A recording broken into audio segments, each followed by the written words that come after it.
Kitab Kisah Para Rasul.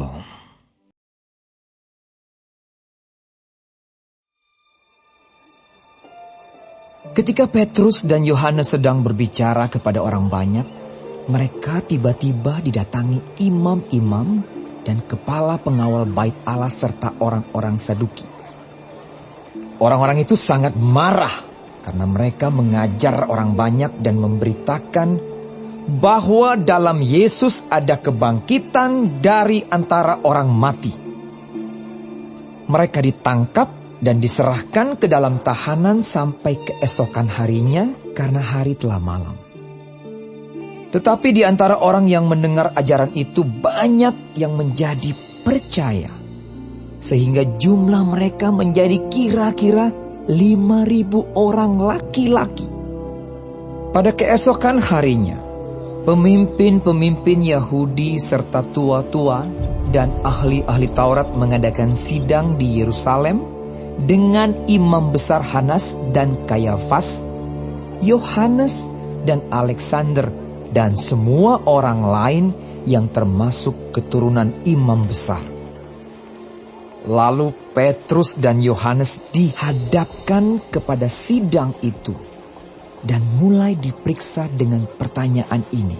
Dengan kuasa manakah atau dalam nama siapakah kamu bertindak demikian itu? Maka jawab Petrus penuh dengan Roh Kudus.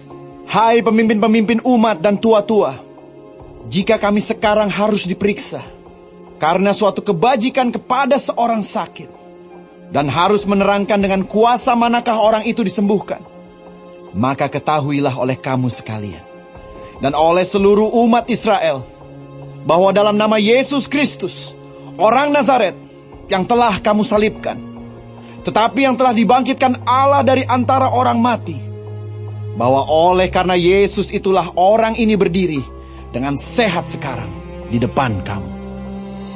Yesus adalah batu yang dibuang oleh tukang-tukang bangunan, yaitu kamu sendiri. Namun ia telah menjadi batu penjuru. Dan keselamatan tidak ada di dalam siapapun juga selain di dalam Dia. Sebab di bawah kolong langit ini tidak ada nama lain yang diberikan kepada manusia yang olehnya kita dapat diselamatkan.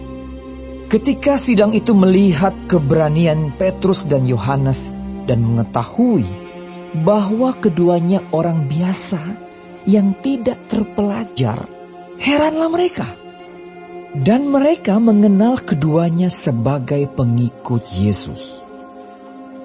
Tetapi karena mereka melihat orang yang disembuhkan itu berdiri di samping kedua rasul itu, mereka tidak dapat mengatakan apa-apa untuk membantahnya.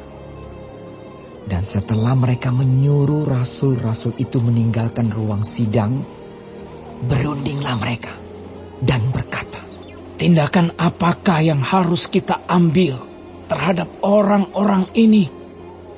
Sebab telah nyata kepada semua penduduk Yerusalem bahwa mereka telah mengadakan suatu mukjizat yang menyolok dan kita tidak dapat menyangkalnya. Tetapi supaya hal itu jangan makin luas tersiar di antara orang banyak, baiklah kita mengancam dan melarang mereka supaya mereka jangan berbicara lagi dengan siapapun dalam nama itu.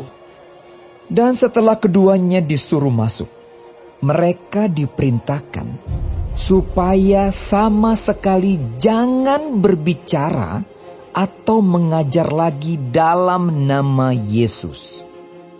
Tetapi Petrus dan Yohanes menjawab mereka, silakan kamu putuskan sendiri, manakah yang benar di hadapan Allah?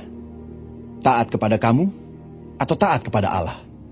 Sebab tidak mungkin bagi kami untuk tidak berkata-kata tentang apa yang telah kami lihat dan yang telah kami dengar.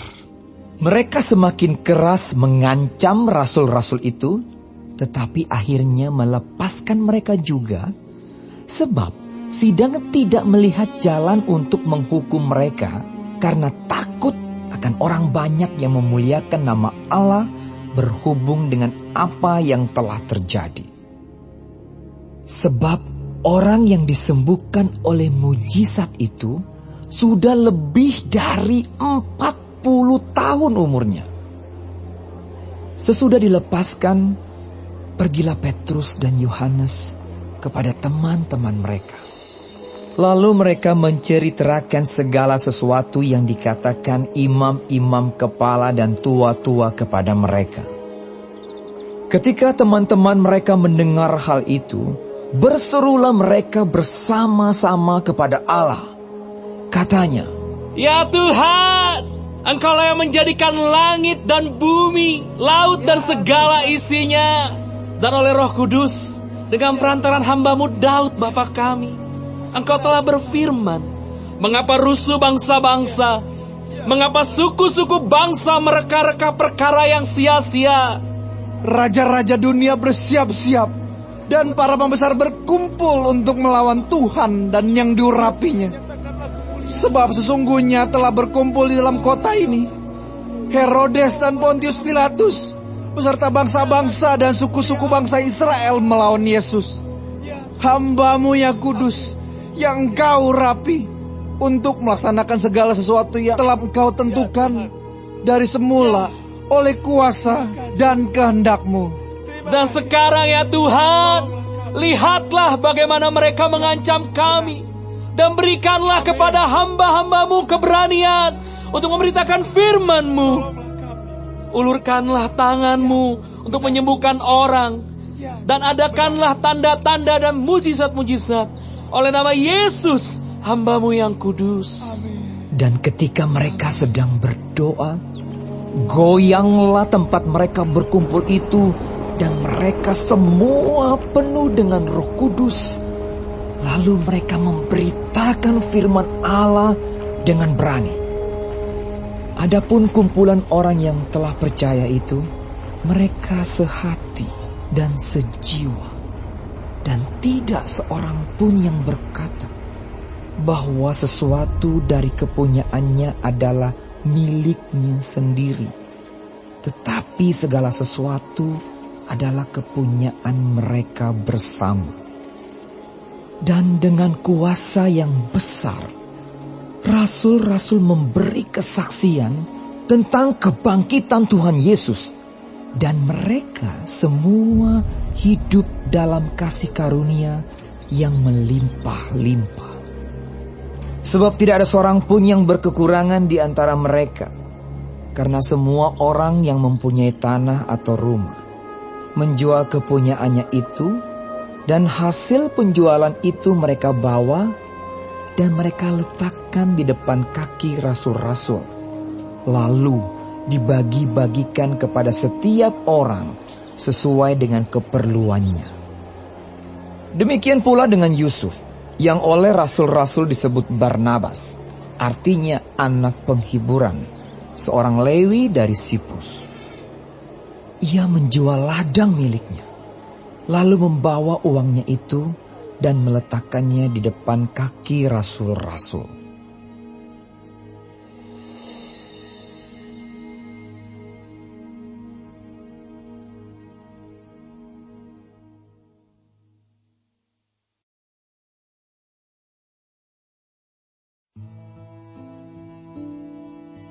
Ada seorang lain yang bernama Ananias.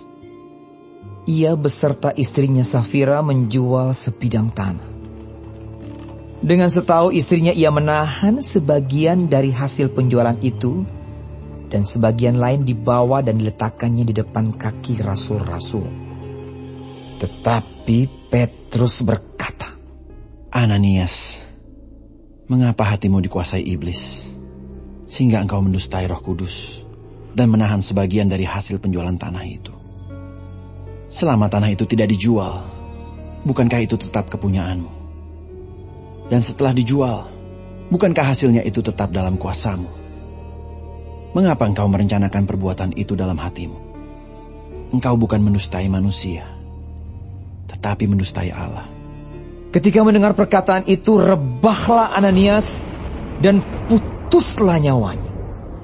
Maka sangatlah ketakutan semua orang yang mendengar hal itu. Lalu datanglah beberapa orang muda Mereka mengapani mayat itu, mengusungnya keluar dan pergi menguburnya. Kira-kira 3 jam kemudian, masuklah istri Ananias. Tetapi ia tidak tahu apa yang telah terjadi. Kata Petrus kepadanya, Katakanlah kepadaku, dengan harga sekiankah tanah itu kamu jual? jawab perempuan itu. Betul sekian. Kata Petrus, Mengapa kamu berdua bersepakat untuk mencobai roh Tuhan? Lihatlah, orang-orang yang baru mengubur suamimu berdiri di depan pintu, dan mereka akan mengusung engkau juga keluar. lalu rebahlah perempuan itu seketika itu juga di depan kaki Petrus, dan putuslah nyawanya. Ketika orang-orang muda itu masuk, mereka mendapati dia sudah mati. Lalu mereka mengusungnya keluar dan menguburnya di samping suaminya. Maka sangat ketakutanlah seluruh jemaat dan semua orang yang mendengar hal itu. Dan oleh rasul-rasul diadakan banyak tanda dan mujizat di antara orang banyak. Semua orang percaya selalu berkumpul di Serambi Salomo dalam persekutuan yang erat. Orang-orang lain tidak ada yang berani menggabungkan diri kepada mereka. Namun mereka sangat dihormati orang banyak. Dan makin lama, makin bertambahlah jumlah orang yang percaya kepada Tuhan, baik laki-laki maupun perempuan. Bahkan mereka membawa orang-orang sakit keluar ke jalan raya dan membaringkannya di atas balai-balai dan tilam, supaya apabila Petrus lewat, setidak-tidaknya bayangannya mengenai salah seorang dari mereka. Dan juga orang banyak dari kota-kota di sekitar Yerusalem datang berduyun-duyun, serta membawa orang-orang yang sakit dan orang-orang yang diganggu roh jahat. Dan mereka semua disembuhkan. Akhirnya mulailah imam besar dan pengikut-pengikutnya, yaitu orang-orang dari mazhab Saduki, bertindak sebab mereka sangat iri hati. Mereka menangkap rasul-rasul itu, lalu memasukkan mereka ke dalam penjara kota. Tetapi waktu malam, seorang malaikat Tuhan membuka pintu-pintu penjara itu dan membawa mereka keluar. Katanya, Pergilah, berdirilah di bait Allah, dan beritakanlah seluruh firman hidup itu kepada orang banyak. mereka mentaati pesan itu. Dan menjelang pagi, masuklah mereka ke dalam bait Allah, lalu mulai mengajar di situ. Sementara itu imam besar dan pengikut-pengikutnya menyuruh mahkamah agama berkumpul, yaitu seluruh majelis tua-tua bangsa Israel, dan mereka menyuruh mengambil rasul-rasul itu dari penjara. Tetapi ketika pejabat-pejabat datang ke penjara, mereka tidak menemukan rasul-rasul itu di situ. Lalu mereka kembali dan memberitahukan.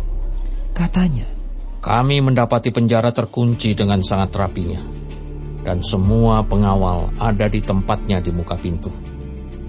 Tetapi setelah kami membukanya, tidak seorang pun yang kami temukan di dalamnya. ketika kepala pengawal bait Allah dan imam-imam kepala mendengar laporan itu, mereka cemas dan bertanya, apa yang telah terjadi dengan rasul-rasul itu? Tetapi datanglah seorang mendapatkan mereka dengan kabar. Lihat, orang-orang yang telah kamu masukkan ke dalam penjara ada di dalam bait Allah, dan mereka mengajar orang banyak. Maka pergilah kepala pengawal serta orang-orangnya ke bait Allah, lalu mengambil kedua rasul itu, tetapi tidak dengan kekerasan, karena mereka takut kalau orang banyak melempari mereka. Mereka membawa keduanya dan menghadapkan mereka kepada mahkamah agama. imam besar mulai menanyai mereka. Katanya, Dengan keras kami melarang kamu mengajar dalam nama itu. Namun ternyata kamu telah memenuhi Yerusalem dengan ajaranmu, dan kamu hendak menanggungkan darah orang itu kepada kami. Tetapi Petrus dan rasul-rasul itu menjawab, katanya, Kita harus lebih taat kepada Allah daripada kepada manusia. Allah nenek moyang kita telah membangkitkan Yesus yang kamu gantungkan pada kayu salib dan kamu bunuh. Dialah yang telah ditinggikan oleh Allah sendiri dengan tangan kanannya menjadi pemimpin dan juru selamat, supaya Israel dapat bertobat dan menerima pengampunan dosa. Dan kami adalah saksi dari segala sesuatu itu. Kami dan Roh Kudus yang dikaruniakan Allah kepada semua orang yang mentaati Dia. mendengar perkataan itu sangatlah tertusuk hati mereka. Dan mereka bermaksud membunuh rasul-rasul itu. Tetapi seorang Farisi dalam mahkamah agama itu yang bernama Gamaliel, seorang ahli Taurat yang sangat dihormati seluruh orang banyak, bangkit dan meminta supaya orang-orang itu disuruh keluar sebentar. Sesudah itu ia berkata kepada sidang, Hai orang-orang Israel, pertimbangkanlah baik-baik apa yang hendak kamu perbuat terhadap orang-orang ini. Sebab dahulu telah muncul si Teudas yang mengaku dirinya seorang istimewa, dan ia mempunyai kira-kira 400 orang pengikut. Tetapi ia dibunuh, dan cerai-berailah seluruh pengikutnya dan lenyap. Sesudah dia, pada waktu pendaftaran penduduk, muncullah si Yudas, seorang Galilea. Ia menyeret banyak orang dalam pemberontakannya. Tetapi ia juga tewas dan cerai-berailah seluruh pengikutnya. Karena itu aku berkata kepadamu, janganlah bertindak terhadap orang-orang ini. Biarkanlah mereka. Sebab jika maksud dan perbuatan mereka berasal dari manusia, tentu akan lenyap. Tetapi kalau berasal dari Allah, kamu tidak akan dapat melenyapkan orang-orang ini. Mungkin ternyata juga nanti bahwa kamu melawan Allah. nasihat itu diterima. Mereka memanggil rasul-rasul itu, lalu menyesah mereka dan melarang mereka mengajar dalam nama Yesus. Sesudah itu mereka dilepaskan. Rasul-rasul itu meninggalkan sidang mahkamah agama dengan gembira, karena mereka telah dianggap layak menderita penghinaan oleh karena nama Yesus. Dan setiap hari mereka melanjutkan pengajaran mereka di bait Allah dan di rumah-rumah orang, dan memberitakan Injil tentang Yesus yang adalah Mesias.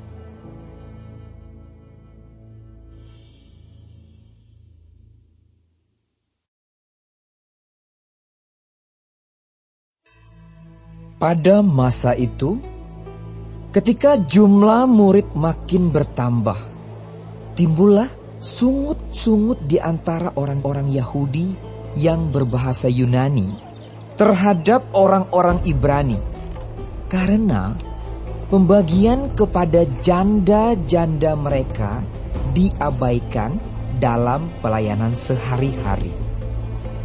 Berhubung dengan itu, kedua belas rasul itu memanggil semua murid berkumpul dan berkata, Kami tidak merasa puas, karena kami melalaikan firman Allah untuk melayani meja. Karena itu saudara-saudara, pilihlah 7 orang dari antaramu, yang terkenal baik, dan yang penuh roh dan hikmat, supaya kami mengangkat mereka untuk tugas itu, dan supaya kami sendiri dapat memusatkan pikiran dalam doa dan pelayanan firman. Usul itu diterima baik oleh seluruh jemaat. Lalu mereka memilih Stefanus, seorang yang penuh iman dan Roh Kudus, dan Filipus, Prochorus, Nikanor, Timon, Parmenas, dan Nikolaus, seorang penganut agama Yahudi dari Antioquia. Mereka itu dihadapkan kepada rasul-rasul. Lalu rasul-rasul itu pun berdoa dan meletakkan tangan di atas mereka. Firman Allah makin tersebar dan jumlah murid di Yerusalem makin bertambah banyak. Juga sejumlah besar imam menyerahkan diri dan percaya. Dan Stefanus yang penuh dengan karunia dan kuasa mengadakan mujizat-mujizat dan tanda-tanda di antara orang banyak. Tetapi tampillah beberapa orang dari jemaat Yahudi yang disebut jemaat orang Libertini. Anggota-anggota jemaat itu adalah orang-orang dari Kirene dan dari Alexandria, bersama dengan beberapa orang Yahudi dari Kilikia dan dari Asia. Orang-orang itu bersoal jawab dengan Stefanus. Tetapi mereka tidak sanggup melawan hikmatnya dan roh yang mendorong dia berbicara. Lalu mereka menghasut beberapa orang untuk mengatakan, "Kami telah mendengar dia mengucapkan kata-kata hujat terhadap Musa dan Allah." Dengan jalan demikian mereka mengadakan suatu gerakan di antara orang banyak serta tua-tua dan ahli-ahli Taurat. Mereka menyergap Stefanus, menyeretnya dan membawanya ke hadapan mahkamah agama. Lalu mereka memajukan saksi-saksi palsu yang berkata, Orang ini terus-menerus mengucapkan perkataan yang menghina tempat kudus ini dan hukum Taurat. Sebab kami telah mendengar dia mengatakan bahwa Yesus orang Nazaret itu akan merubuhkan tempat ini dan mengubah adat istiadat yang diwariskan oleh Musa kepada kita. Semua orang yang duduk dalam sidang mahkamah agama itu menatap Stefanus. Lalu mereka melihat muka Stefanus sama seperti muka seorang malaikat.